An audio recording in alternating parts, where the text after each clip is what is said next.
taumaturgos antiguos y modernos, así como muchos de sus logros más sorprendentes. La explicación que nos está dando todos, entre comillas, milagros que se operaban ya sea por magnetismo animal, por mesmerismo y por la casa en esencia, ¿no?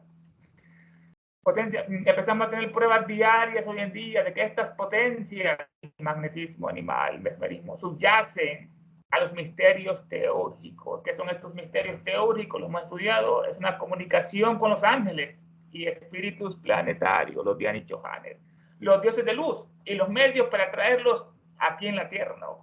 Por estatuas que hablaban, por terafines, etc. Y los medios nos enseñan la teoría, que es la obra divina, la comunicación directa con los ángeles o espíritus planetarios superiores, ángeles de luz, dioses de luz, y los medios para traerlos acá a la Tierra, que vengan a convivir con nosotros un rato.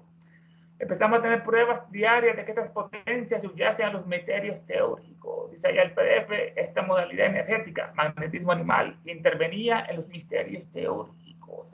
Por lo tanto, tal vez podrían explicar las facultades ocultas que poseían también los taumaturgos antiguos y modernos. Aquí eran los teurgos y estos son los taumaturgos.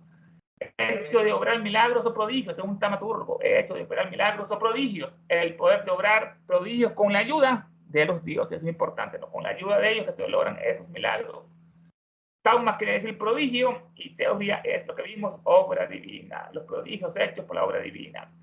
Bueno, el magnetismo animal estaba en la base de esos milagros que usaban los taumaturgos antiguos y modernos, así como muchos de sus logros más sorprendentes que hacían ellos, los taumaturgos. Dice acá el PDF lo siguiente,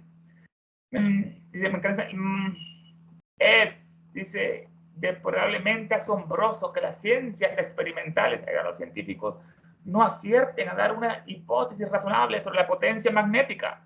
No se siente tan profunda que era solo el imán, las propiedades magnéticas del imán.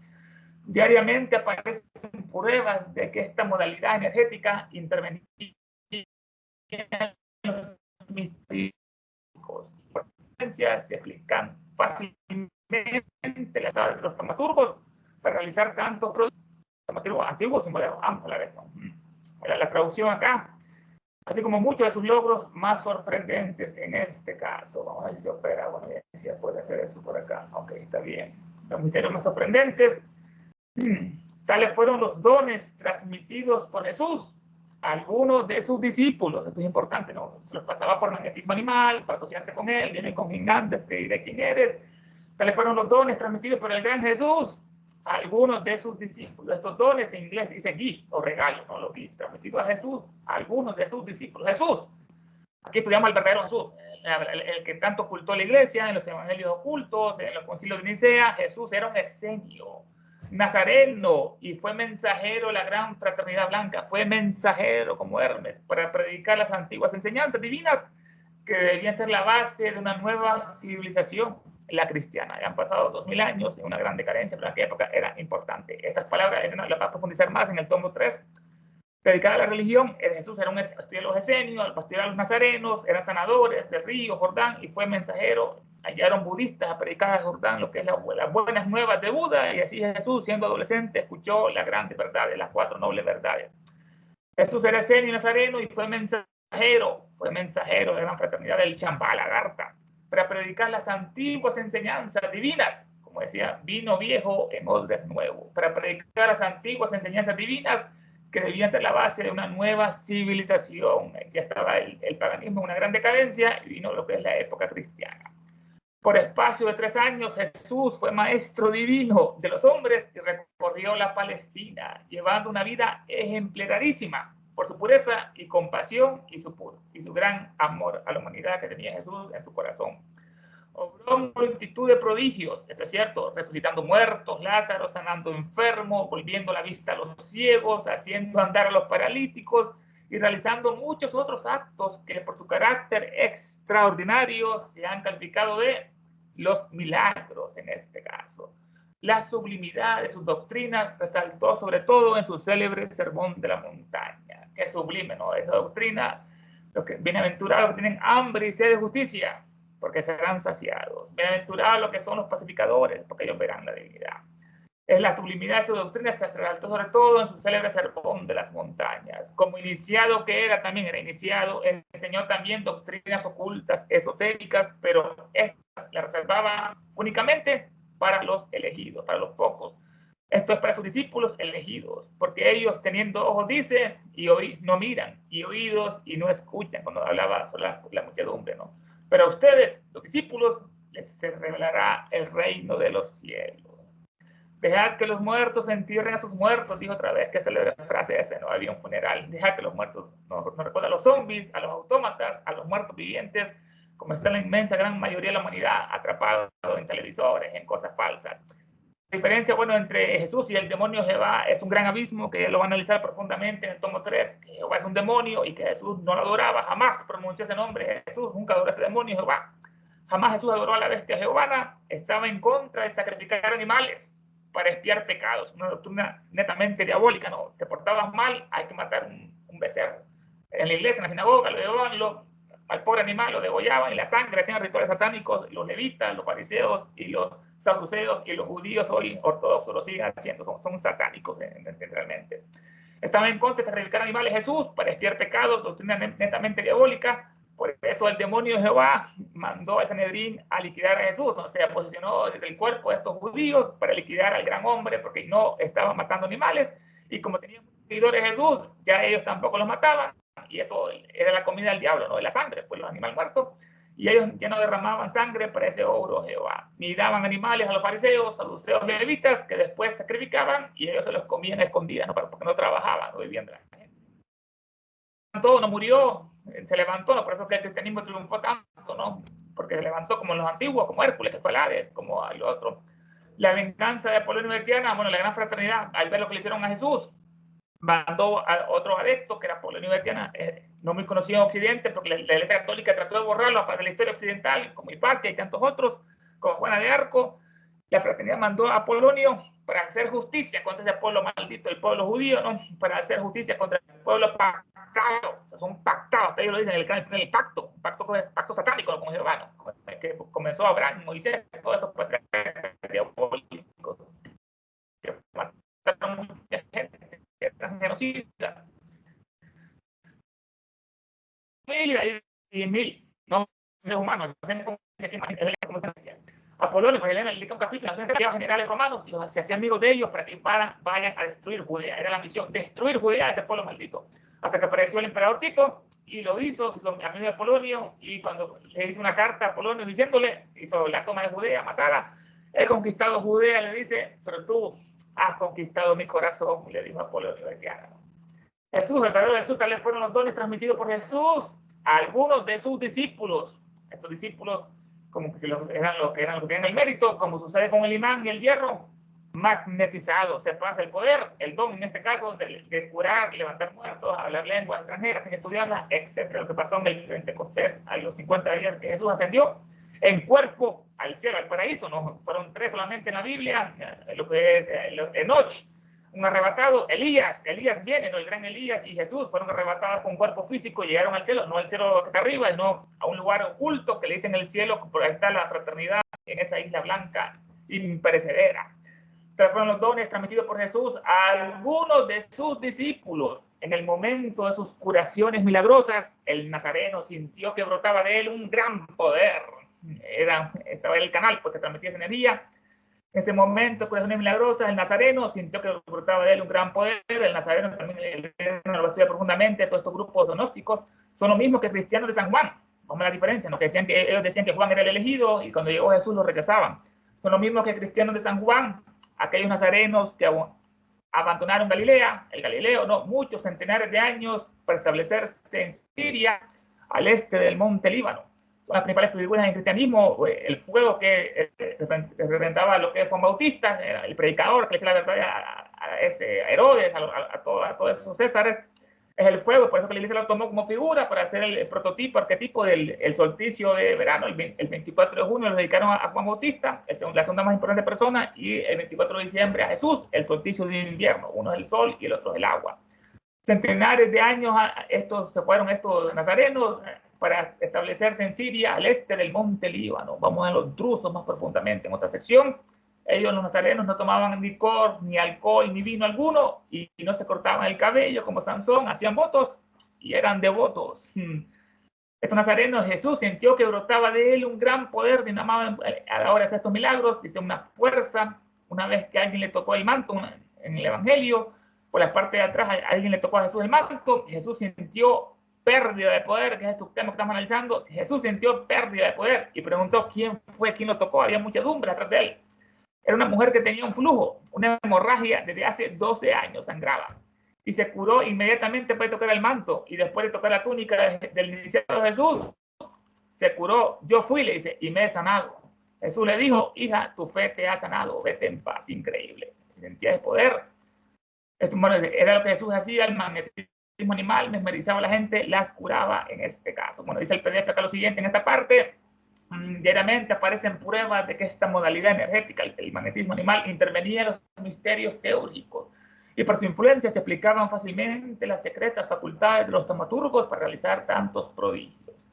Esta índole fueron los dones otorgados por Jesús, los regalos a sus discípulos, pues en el momento del milagro sentía el nazareno una fuerza dinamante de él. Lo deja acá el PDF y entramos al subtema, virtudes mágicas, magnéticas del gran Sócrates. Pasamos de los semitas Jesús al gran Sócrates, el griego, el heleno. En este caso, digamos, Jesús sintió pérdida de poder. Las virtudes mágicas magnéticas del gran Sócrates. Sócrates, en su diálogo de Taetes, o Taetes acá, al hablarle de su demonio familiar, su dios familiar, entre comillas, el demonio, y de su poder para impartir su sabiduría, la de Sócrates, ¿no?, a sus discípulos, o impedir que se beneficie a aquellos con quienes se asociaba. Trae el siguiente ejemplo en corroboración de sus palabras de Arístides, otro diálogo de Platón. Interesante, vamos a analizarlo lentamente. Jesús tenía discípulos, también Sócrates. Sócrates es lo primero que se nos viene a la mente con letras de oro, esa palabra Sócrates, cuando analizamos la Magna Grecia. El Partenón está en ruinas, destruidas las estatuas de oro de Zeus olímpico, las de Palas Atenea con su diosa Nike, el coloso de Rodas que tenía un pie en una isla y en otra plata en otra isla, y los barcos pasaban debajo del coloso de Rodas, fue destruido. También el templo de Artemisa, eran maravillas antiguas. Sócrates predicaba la virtud por la virtud misma. Eso es verdad. Lo que enseñó Platón no espería recompensa, sino por la virtud misma es la ganancia. Su técnica era la mayéutica, así como su madre era partera, decía él, no a sus discípulos, era partera. Él ayudaba a las demás personas a parir sus propias ideas y no repetir las palabras, pensamientos de otros. Tener pensamientos propios es muy importante. Sócrates ayudaba a los demás a parir sus propias ideas y no repetir las palabras, pensamientos de otros, como pasa con los pericos, para que no ser perico. En una parte de la doctrina secreta nos dice Elena que el mundo se puede dividir en tres, los humanos, en tres partes solamente, todos los millones de humanos. Un tercio tienen cerebro y lo usan. Otro tercio tienen cerebro y solo repiten lo que dicen los primeros, que lo usan, son repetidores. Y hay otro tercio que no lo usan, que no lo tienen, que son todavía amenazas sin mente. Así, esotéricamente, lo es una parte como está el género humano, ¿no? En este caso. Que fueran pericos o monos imitadores, ni que fueran esclavos de nadie. Quería liberarlos de todos estos yugos religiosos, políticos. En este caso, fue juzgado de corromper a la juventud. Lo acusaron, así como Jesús, estaba corrompiendo a la juventud, Sócrates, que estaba introduciendo dioses extranjeros, Dino, y no adoraban a los dioses griegos, las personas, a Zeus, Poseidón, cuando él le revelaba que eran fuerzas como la electricidad, todo este tipo de cosas, que no eran así personificaciones pasionales de los griegos. En este caso, Sócrates es la primera palabra que nos viene de ese Magna Grecia antigua. En su diálogo que escribió Platón, Sócrates, le encantaba a Platón escuchar a Sócrates porque era el mejor de todos debatiendo y por eso tenía seguidores. En su diálogo con Taetes, le habla de su dios familiar, que dicen los católicos, era un demonio que estaba posesionado de ese Sócrates. Este Taetes es un diálogo sobre la sabiduría obstétrica, como la madre que era partera, ¿no? Sobre la sabiduría obstétrica, parir ideas. En el diálogo de Modoco presenta a Sócrates con su hijo, en este caso Taetes, le dice, que desea estudiar cómo volverse sabio, quería volverse filósofo, el hijo de él, no estaba pequeño. Entonces el padre lo presenta a Sócrates, y el padre se preocupa por lo que el hijo le dice, no, que quiere hacerse filósofo. Quiere el niño gobernar a los hombres. Tiene ese sueño, gobernar a los hombres, no como un tirano, que hoy en día abunda, ¿no? De derecha y izquierda, estos tiranos, sino con el consentimiento de las personas, una democracia, ¿no? Como lo hacía el gran Pericles. quiere ser alumno de Sócrates, el hijo pequeño. Entonces, en este diálogo, Sócrates hace mención acerca de su demonio, que es lo que Elena nos estaba compartiendo. Le comenta al niño sobre su demonio, que era la voz, su daimon, era la voz interior que lo guiaba, como la voz del silencio, ¿no? La voz interior que lo guiaba y le decía lo que no debía hacer y también importante, lo que debía hacer. Le decía él, este demonio, este ángel, este genio. Sócrates, en su diálogo con Taetes, dice, al hablarle de su dios familiar, dice demonio, entre comillas, en griego daemon, en las obras herméticas originales antiguos, esta palabra tiene una significación idéntica al Dios interno que le hablaba, o el ángel, o al genio, en este caso, era un demonio, como pensamos ahora por el catolicismo. El daemon de Sócrates, nos dice el glosario, es la parte incorruptible del hombre, es el espíritu, el sol, el atma, o más bien el verdadero hombre interno. Hay un hombre externo y un hombre interno que nosotros llamamos nous, alma racional, o sea, el racional ego divino. En este caso nos habla la palabra demonio, demon. Le cuenta a Sócrates sobre su familiar, demonio, y de su poder que tenía ese Dios para impartir la sabiduría, la de Sócrates, a sus discípulos, o impedir que se beneficie a alguien, aquellos con quienes se asociaba. O sea, decidían quiénes se lo merecían, los que en este caso beneficiarse de la sabiduría de Sócrates, y quienes no tenían beneficios porque eran malos, no eran personas malas.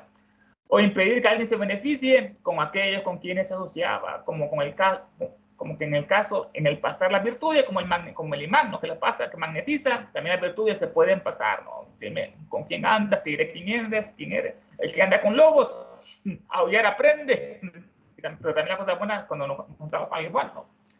Y eso puede impartir su sabiduría, la de Sócrates, a sus discípulos, o impedir que se beneficie a aquellos con quienes se asocia. Trae el siguiente ejemplo en corroboración de sus palabras. Dice Arístides lo siguiente, que vamos a analizar. Te diré, oh Sócrates, una cosa increíble. De hecho, por los dioses, pero es cierto, obtuve una habilidad cuando me asocié contigo. Incluso si solo estaba en la misma casa, aunque no en la misma habitación contigo. Pero aún más cuando estaba en la misma habitación. Y mucho más cuando te miré a los ojos. Pero la mayor habilidad la logré cuando me senté cerca de ti y te toqué. Así lo dice en esta parte Arístides. Estamos hablando como el imán, ¿no? El imán magnetiza el hierro, pasa las propiedades ocultas, pasa las virtudes buenas. Arístides, quien era él, era un gran estadista ateniense del siglo V a.C., fue arconte, una palabra muy interesante, un arconte es un magistrado que ocupaba los cargos más importantes del gobierno de la ciudad, como un ministro hoy en día, ¿no? Un magistrado era un arconte. Era un estratego durante las guerras médicas con los medas, le decían el justo Arístides. Herodoto, el padre de la historia, lo designó el mejor y el más honorable hombre de Atenas, Arístides, el mejor y el más honorable. Y un tratamiento parecido le dispensó el filósofo Platón en sus diálogos y en sus escritos, que así como lo conocemos.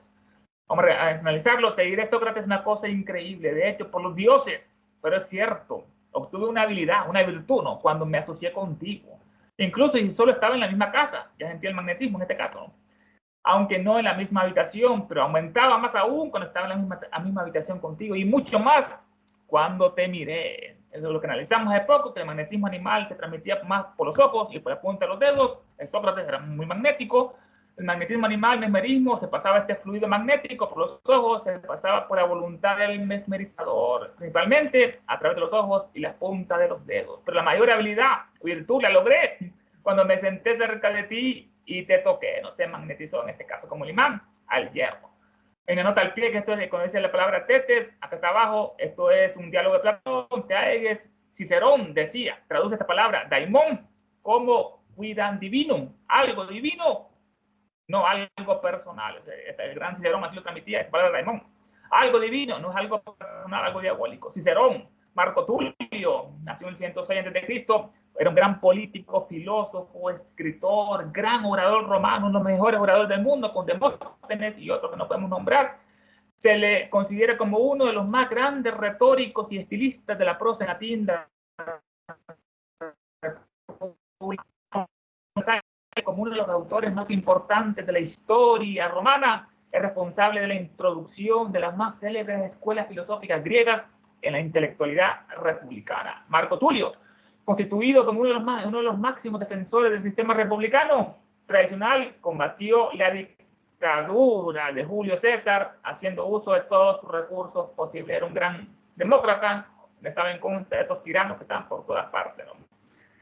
Bueno, en el PDF dice lo siguiente, en esta parte de Sócrates, ya veamos a Jesús, en su diálogo con Daeges, habla Sócrates de su daimon, o Dios familiar, y la facultad que poseía de transmitir o retener los conocimientos y virtudes, no el demonio, de modo que la gente de su trato recibiesen o no beneficio de su compañía. Y al efecto cita el siguiente ejemplo para corroborar sus palabras en estas otras puestas en boca de Arístides. He de declararte, Sócrates, una cosa increíble, pero que por los dioses te aseguro que es cierta. Allego mucho beneficio cuando estoy contigo en la misma casa. Y el beneficio es todavía mayor si estamos en el mismo aposento. Y todavía más si te veo a mi lado. Pero sube al punto cuando me pongo en toque contigo. Aquí está más parco, está más resumido. Y aquí tenemos el tema de este subtema, las virtudes mágicas magnéticas del gran Sócrates, cómo las transmitía, según lo decían Arístides en este caso. Y entramos a las maravillas del moderno magnetismo, mesmerismo, que es lo que estamos estudiando, el magnetismo animal, el fluido. Este es el magnetismo y el mesmerismo moderno de Dupotet y otros maestros, quienes cuando han sometido a una persona a su fluídica influencia, pueden transmitirle todos sus pensamientos, incluso a distancia, telepatía, y con poder irresistible obligar a sus sujetos a obedecer sus órdenes mentales. Esto también para el bien como para el mal. Este es el magnetismo, que estamos estudiando todo esto, de Jesús, de Sócrates, también de Dupotet. Magnetismo es una fuerza que existe en la naturaleza y en el hombre, el macrocosmo y en el microcosmo. En la naturaleza es un agente que da origen a los diversos fenómenos de atracción, de polaridad, ¿no? Que hace que la luna gire alrededor de la Tierra alrededor del Sol, esas polaridades, atracción, repulsión. En la naturaleza es un agente, magnetismo, que da origen a los diversos fenómenos de atracción, de polaridad. En el hombre es el magnetismo animal, en contraposición al magnetismo cósmico y terrestre de la Tierra, ¿no? El magnetismo, lo mismo que las electricidad que estamos estudiando con Graham Bell, no son más que manifestaciones de la Kundalini Shakti, el poder femenino del Kundalini Shakti, el cual incluye las dos grandes fuerzas de atracción y repulsión en el reino humano, que son conocidas como amor, atracción y odio, es lo que es lo contrario. El magnetismo y el mesmerismo moderno también de Dupotet y otros grandes maestros, Mesmer, derivado de Mesmer, que redescubrió la fuerza magnética, que ya en la Edad Media lo hizo Paracelso, pero también lo hicieron un gran complot de los católicos, derivado de Mesmer, Frank Mesmer, médico que redescubrió la fuerza magnética y las aplicaciones prácticas, cómo curar a la gente con magnetismo, con los ojos, con las manos, como hacía Jesús o Sócrates. Es una corriente vital importante, una corriente pránica, que puede transmitir una persona a otra, consciente o inconscientemente, y por cuyo medio se produce un estado normal en el sistema nervioso que permite ejercer una influencia directa sobre la mente y la voluntad del sujeto persona mesmerizada, no hipnotizada, es mesmerismo para el bien, el hipnotismo para el mal. La energía referida corriente de prana es la energía vital que especializada por el doble etéreo, por el cuerpo astral se especializa el prana, emite el mesmerizador de la corriente de prana para restaurar a una persona débil, curarla y para curar sus enfermedades, así como lo hacía Dupotet, Jesús y Sócrates. Desde el magnetismo y el mesmerismo moderno de Dupotet y otros maestros, el barón Dupotet, gran esoterista, nació en 1796, francés, se convirtió en un renombrado practicante del mesmerismo. Consideraba el mesmerismo como una ayuda para lograr una transformación social, adoptando el bien de la humanidad, o incluso una revolución. Curaba a las personas de forma gratuita, no les cobraba como para hacerse con sus talismanes, los magnetizaba a los enfermos, se agarraban todos de la mano, formando una cadena, y uno metía las manos en una tinaja de agua con imanes, magnetizada, y se curaban. Helena lo consideraba Dupotet como un adepto enviado por la gran fraternidad en este caso. Este es el magnetismo y el mesmerismo moderno de Dupotet y otros maestros, quienes cuando han sometido a una persona a su influencia fluídica, pueden transmitirle todos sus pensamientos, como se comunican los maestros con los chelas, incluso a distancia, telepatía. Un poder irresistible, obligar al sujeto a obedecer sus órdenes mentales. Es importante, un poder irresistible, obligar al sujeto a obedecer sus órdenes mentales. Se aplica para el bien esto y lastimosamente también para el mal.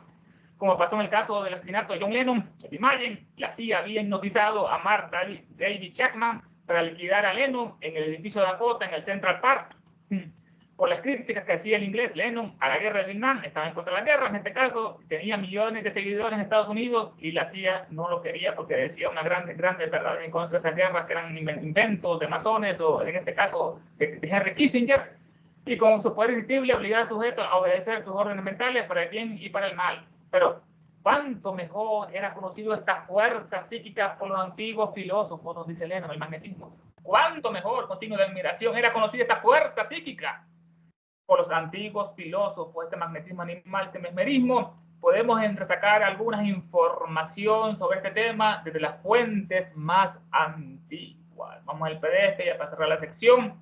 Este es el moderno magnetismo e hipnotismo. Miren este un craso error. Miren cómo dice aquí, moderno magnetismo e hipnotismo. Pero vamos al original. Vamos a ver lo que este hombre confundió todo. Este es el magnetismo y el mesmerismo. No es hipnosis, eso es negativo, eso es malo. Este es el moderno magnetismo e hipnotismo de Dupotet. Un adepto no es hipnótico, eso no es malo. Y otros experimentadores que luego de someter al sujeto a su influencia fluídica pueden transmitir el pensamiento desde cualquier distancia y moverle irresistiblemente a obedecer sus mandatos mentales. Sin embargo, los antiguos filósofos conocían mucho mejor esta energía psíquica, según se infiere de los informes bebidos sobre particular en las primitivas fuentes. Ahí vamos a subtema, ¿no? Con la próxima sección, maravillas del moderno magnetismo. Bueno, esto lo estamos viendo ahorita, nos quedamos en estas antiguas. Las sublimes enseñanzas de Pitágoras. Va a estar muy bueno en la próxima sección. En el día de hoy estudiamos esto, maravillas del moderno magnetismo, mesmerismo, virtudes mágicas magnéticas del gran Sócrates, interesante, y la cabeza fue Jesús.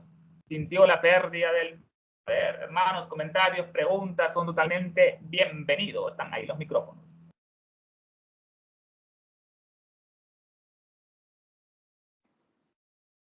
Adelante, Dulce.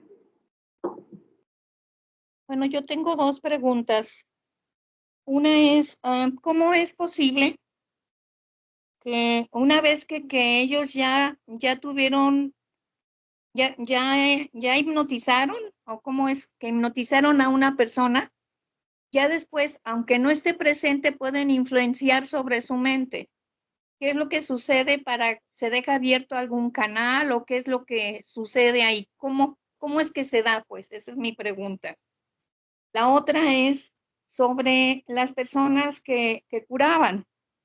Tengo entendido que el curar, había el niño Fidencio, creo que se llamaba, que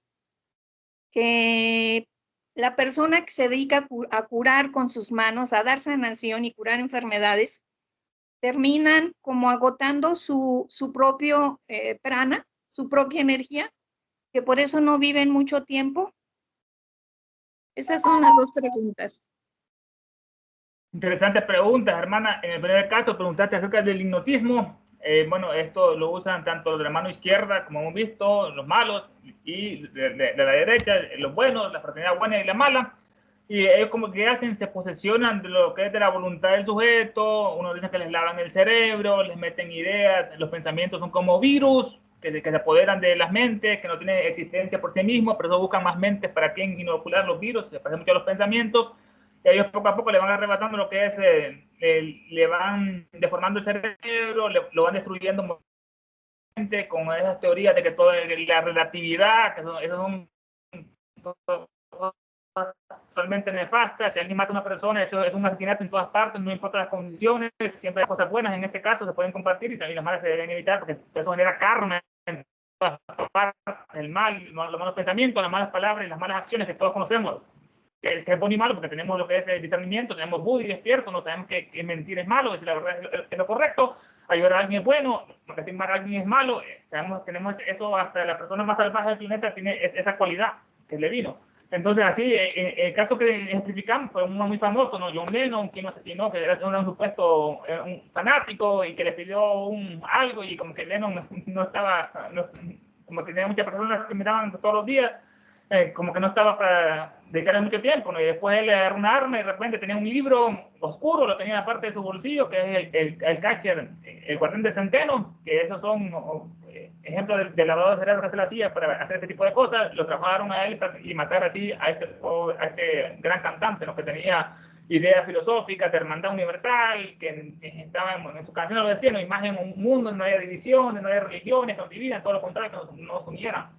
La segunda pregunta también fue interesante, hermana, que nos dijiste de las personas que curan, que cómo lo hacen ellos, en este caso el prana que utilizan, cuando alguien hace el bien, abre un canal. O sea, no es la energía solo de este hombre, sino que las fuerzas del cielo, las fuerzas del bien lo ayudan y canalizan esta parte. El ejemplo fue Olco. Olco, como estuvo mucho tiempo con Elena y fue a la India, entonces él adquirió un poder que él curaba a las personas que tenían ciegas, que tenían glaucoma, los curaba solamente con la imposición de manos, que estabas preguntando en ese caso. Es cierto que gastan energía, pero después eso se recupera porque las cosas buenas son semillas que van a ir creciendo en este caso y van a fortalecerlo después de toda la energía que sanó muchas personas. Ya después hay un momento donde el maestro le dice que ya estaba muy anciano y porque él agarró bastante fama en la India, venían muchas personas, 100, 200 personas a buscarlo para que los memorizaba, para que los curaba a Olco. Entonces el maestro le advirtió que ya tenía una edad que ya no podía hacer eso porque podía ocurrir lo que tú estabas comentando en este caso. Una persona tiene este don y lo hace gratuitamente, es una bendición del poder telefónico, en este caso de los buenos, y lo hacen para ayudar a la gente, como vimos que hacía este Dupoté, como hacía Paracelso, como hacía Olco, que no les cobraba en el caso. No sé si, hermano, si las dudas estaban ya saciadas. Ok, gracias. Nada más, nada más quería hacer hincapié otra vez.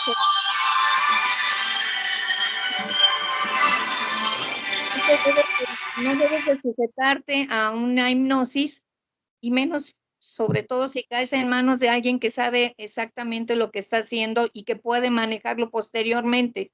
¿Eso es correcto?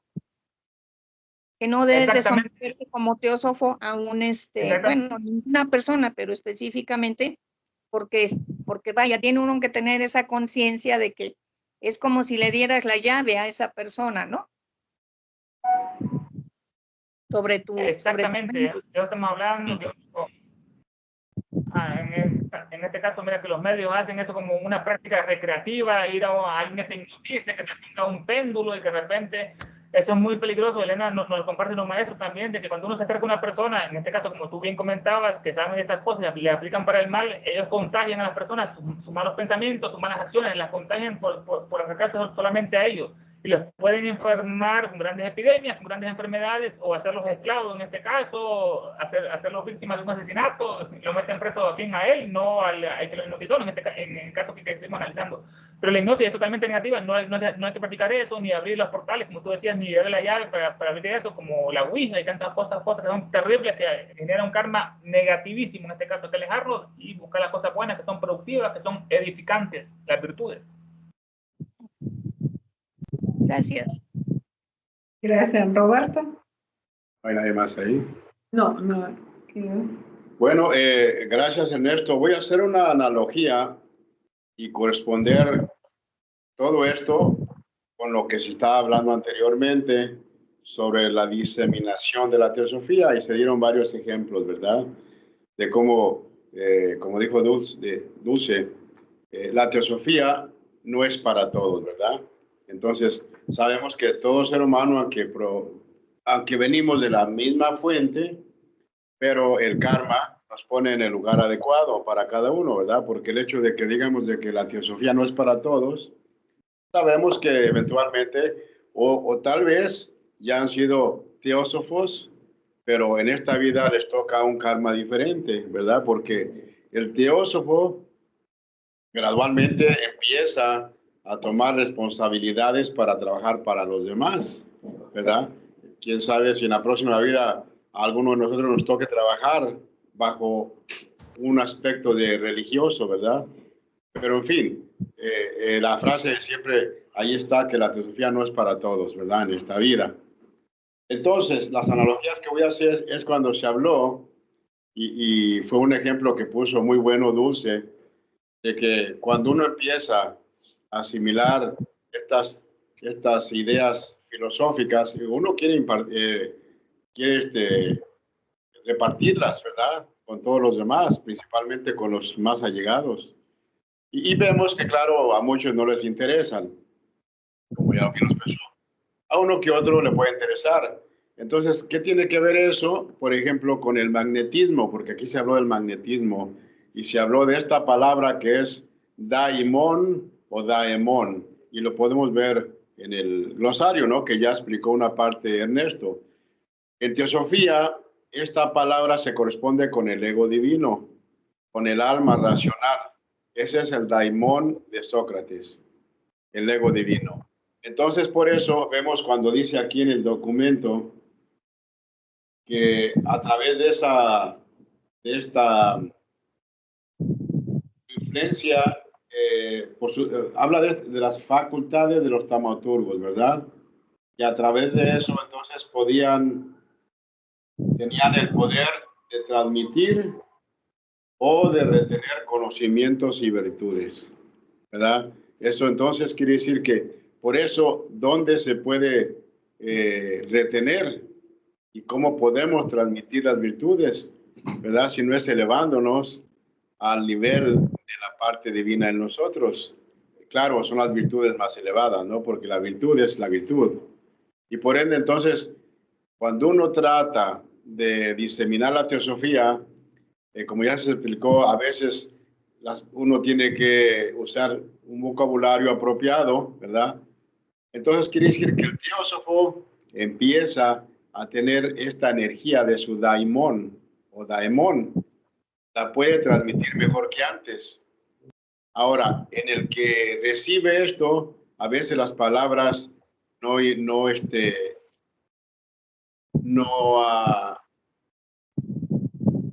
resuenan a las personas, pero puede ser que la parte de la persona puede dejar una impresión.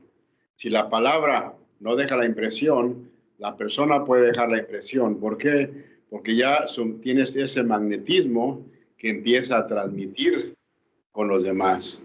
Entonces, es una forma de empezar, diríamos, de cómo tal vez acá abajo en este mundo material, uno puede participar de a poquito con lo que estos seres participan ya de a mucho, ¿verdad? Esa transmisión de tu parte energética sin perder nada, ¿verdad? Porque no es como, no estamos mesmerizando ni estamos hipnotizando, nos estamos convirtiendo como el sol, que puede dar vida y energía, sin embargo no pierde nada de sí. Por eso estos seres, de la forma que impartían esto, no perdían nada de sí, ¿verdad? Es muy diferente, como lo explicó Ernesto, a lo que hacía Olcott o lo que hacen algunos curanderos. Están dando algo de sí mismos. Por eso hay un momento en que tienen que detenerse. Pero cuando das de esta parte elevada, esa parte jamás pierde nada, ¿verdad? Y obviamente, entonces, para dar verdaderamente de eso, obviamente, pues acá uno, aunque sea de a poquito, ¿verdad? Pero se está transmitiendo esa parte. Es una forma de diseminar lo que empiezas a aprender, porque ahora tú eres parte de eso. Cualquier, poquito o mucho como sea, ¿no? Pero ya eres parte de eso. Ya tienes esa parte que puedes entonces proyectar a los demás con palabras o sin palabras, ¿verdad? Y por eso entonces tiene que ver ahora, para que haya esa transmisión, con el recipiente. Ahí está la idea de atracción y repulsión. Este recipiente atrae algo de lo que tú estás ofreciendo, a lo mejor no, o a lo mejor sí, o a lo mejor lo repele, sin que nos demos cuenta, ¿verdad? Porque estas son cosas que suceden en un plano mental, sin que nos demos cuenta, mental y psíquico, ¿verdad? Y por eso entonces ahí está la idea de la atracción y la repulsión. Y por eso a estos que hipnotizan o que permiten hipnotizar, o estos que mencionó él, ¿no? Que incluso los contratan para hacer el mal, es porque en ellos ya hay cierta cantidad de esa energía negativa y por ende hay una atracción y pueden servir como vehículos para estos que quieren hacer el mal, ¿verdad? Entonces está el arquitecto y está el albañil, ¿verdad? Este que hace el plano o la idea y el que la va a ejecutar. Por eso vemos lo contrario. Blavatsky era el mejor vehículo para la filosofía. Entonces podemos ver que así también puede haber vehículos para lo contrario, ¿verdad? Y por ende aquí vemos con lo que se leyó la idea de que uno mismo puede estar compartiendo con los demás a través de esta parte sin que nos demos cuenta. Entonces, con esto de daimon o daemon, del glosario teosófico, así unas pocas palabras. El daimon de Sócrates es la parte incorruptible del ser humano, o más bien el verdadero hombre interno que nosotros llamamos nous, alma racional, o sea, el ego divino. Entonces, eso es lo que es el daemon o daimon, que claro, como ya se mencionó, algunos lo confundían con un demonio, ¿verdad? Pero no tenía que ver nada con demonio. Gracias. Adelante, Tomás.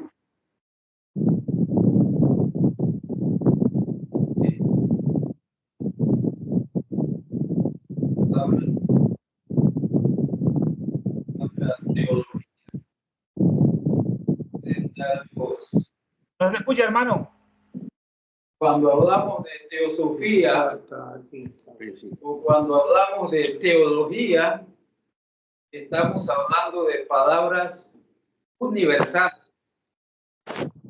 Yo puedo ser teólogo o estudiar teología sin ser cristiano, porque puedo ser musulmán o puedo ser ateo y puedo estudiar teología, porque estamos hablando de algo universal. Aplicamos la misma para la teosofía.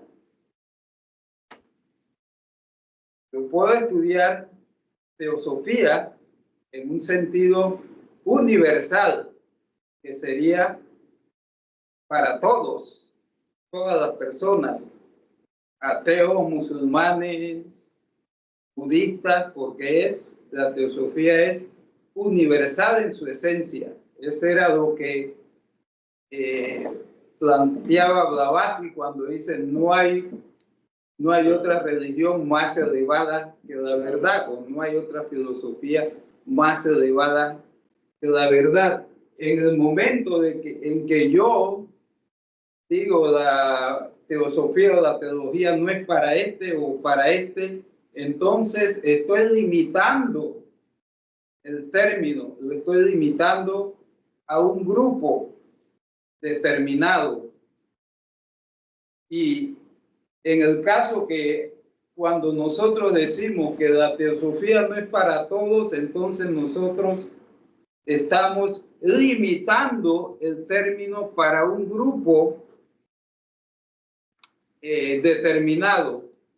Y esa es la razón que en la teología o en la teosofía hay mucho sectarismo, divisiones, grupos, porque tomamos el término en la parte limitada, no tomamos el término en la parte universal que habla el panfleto de...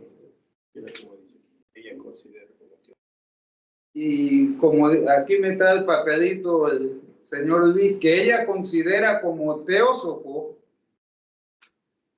dice a todos aquellos que están comprometidos en el verdadero servicio a la humanidad. Era sin distinción de sin raza. Distinción de raza, religión, credo o lo que sea. Entonces, cuando nosotros hablamos que por karma o no karma, estamos hablando de una teosofía sectarizada, si podemos usar el apelativo.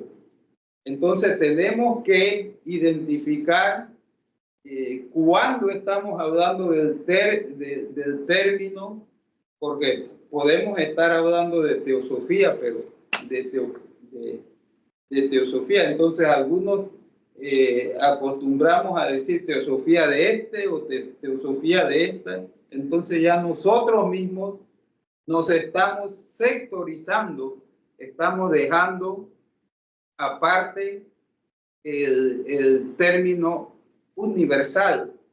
Y pues muchos consideramos que para ser teósofo hay que estar afiliado o a la LUC o a la Sociedad Teosófica.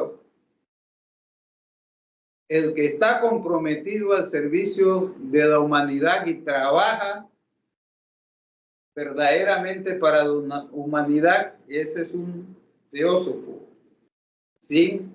En el sentido universal, porque está haciendo el trabajo que se le ha sido designado o que él ha tomado como parte de sí, una responsabilidad propia.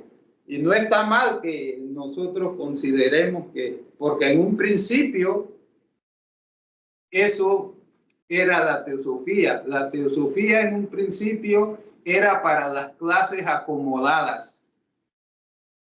Para ellos era la teosofía. Posteriormente, el hecho de que nosotros estemos aquí quiere decir que esa limitación fue rota, porque eso era para las clases privilegiadas, no era para cualquier hijo de vecino, pero ya nosotros hemos trascendido esa parte. Gracias. Entonces vamos a cambiar la frase para Tomás. La teosofía es para todos, pero no a todos les gusta la teosofía, ¿verdad? Y eso es lo que se quiere decir. Eso es lo que se quiere decir. Sí, entonces hay que, pues, por eso... Esa frase la hemos visto escrita en algunos documentos, por eso la repetimos, que la teosofía no es para todos, pero es una forma relativa de decir, como dijo Dulce, es que no todos les gusta la teosofía, ¿verdad? No todos quieren estudiarla. Del punto de vista que tú dijiste, estuvo muy bien. Filosofía teosófica, no sí. les gusta estudiar. Estoy de acuerdo contigo, porque en esencia, claro, la teosofía es para todo ser que exista en el universo, por supuesto, porque es universal, ¿verdad? Pero yo creo que estábamos hablando de una cosa relativa, de que no a todos les gusta estudiar teosofía, por ende, no todos, y no todos son teósofos tampoco. Y yo no soy teósofo, soy estudiante de teosofía también. Pero bueno, y esto hay que aclararlo porque estuvo muy bien la exposición de Tomás, ¿no? Hay que ver todo eso de cómo se expresan las cosas. Gracias, Tomás. Gracias. Dulce, adelante. Sí, dos cosas. Sí quiero hacer hincapié en que en ningún momento hablé de una forma como despectiva, ¿verdad? Que no es para todos, al contrario. Yo siempre he pensado que tú lo planteas, lo enseñas, lo muestras. Si a él le llama, pues entonces, qué bien. Y si no, no hay ningún problema. De la misma manera que no estoy de acuerdo en que haya estas clases son para determinados niveles. Nadie sabe en un momento dado, nada tiene ese conocimiento como para determinar qué nivel tengo yo para poder asimilar una lección o no. Solamente la práctica, porque a lo mejor me puede parecer a mí, en mi opinión muy personal, Juanito no está capacitado para recibir tal nivel de educación y a lo mejor lo tiene más arraigado que yo y en el momento en que tiene contacto con la información, aflora el conocimiento, porque así es el conocimiento. Cuando vuelves a tener contacto con él, aflora de tu interior. Si es que no es despectivo, le aclaro nada más como al compañero, ¿no? Fue nada más en referencia que nivel evolutivo va muy relacionado con la filosofía con la que tú tengas contacto en cada vida. Y luego la otra duda que tengo respecto a la lectura, si el daimon de Sócrates es la misma energía de cuando habla del Nazareno, de una fuerza dimanante en él, ¿es la misma energía? ¿Podemos decir que es la misma fuente?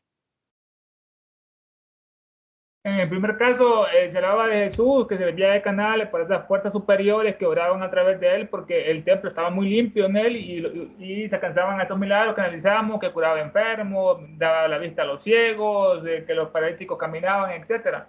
En la otra parte que tú estuvimos analizando, que el daimon o el demonio, como dice acá literalmente en inglés, de Sócrates, no era ese diablo no católico, era lo contrario, era el ego divino, era la voz del silencio, era el ángel que nos acompaña en toda nuestra vida, era nuestro genio. O sea, una cosa es esa voz interna que le transmitía la sabiduría a Sócrates, y otro ejemplo fue que estuvimos analizando cuando Jesús obraba los milagros, que era por ese magnetismo animal, por ese mesmerismo, que es un poder muy antiguo, que en eso nos quedamos, que lo íbamos a analizar como los antiguos, como Pitágoras y otros lo decían, ese mesmerismo, que obraban los milagros usando la casa.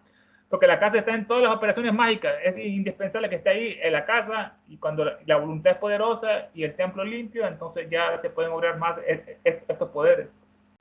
Y lo otro, hermano, muy interesante lo que habló el hermano anteriormente, eso me hizo recordar algo que al principio los maestros le enviaron a Elena, solamente era la Sociedad Teosófica para Occidente, no, América y Europa, porque ellos tenían otros chelas, otros supuestos prospectos que le iban a llevar a la India, que era el caso de un gran sanscritista, Sarabasti.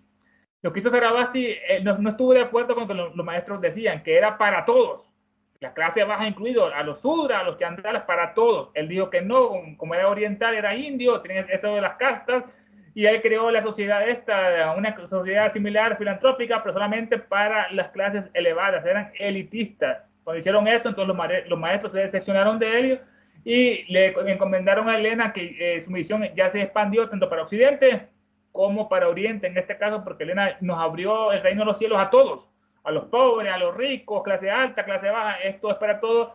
Y lo que decía la hermana la vez pasada, que cuando ella conoció esto en su principio, que le gustó tanto, que comenzó a diseminarlo con su familia, con sus amigos, hay que recordar algo, mira, la semilla siempre queda, la semilla se da, y como nos dice una parte de eso muy interesante, ¿no? Que la semilla cayó entre cosas húmedas y se ahogó, después se tiró otra vez la semilla y vino un pájaro y se lo comió, pero hay una parte de una semilla cayó en la buena tierra y dio producto para la séptima, no sé cuántas cosas más. Uno siempre debe dar lo que es esa semilla, hermana. En este caso es lo mejor que se puede difundir esta sabiduría divina, que nos dice literalmente, Elena, que es una panacea.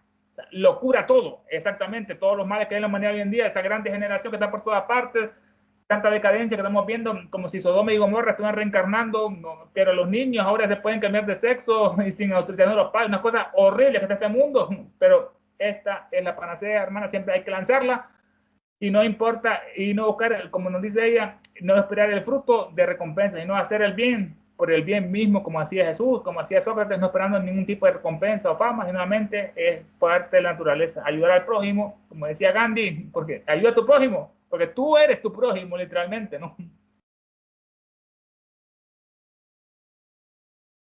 Gracias. Jorge, ¿habías levantado la mano?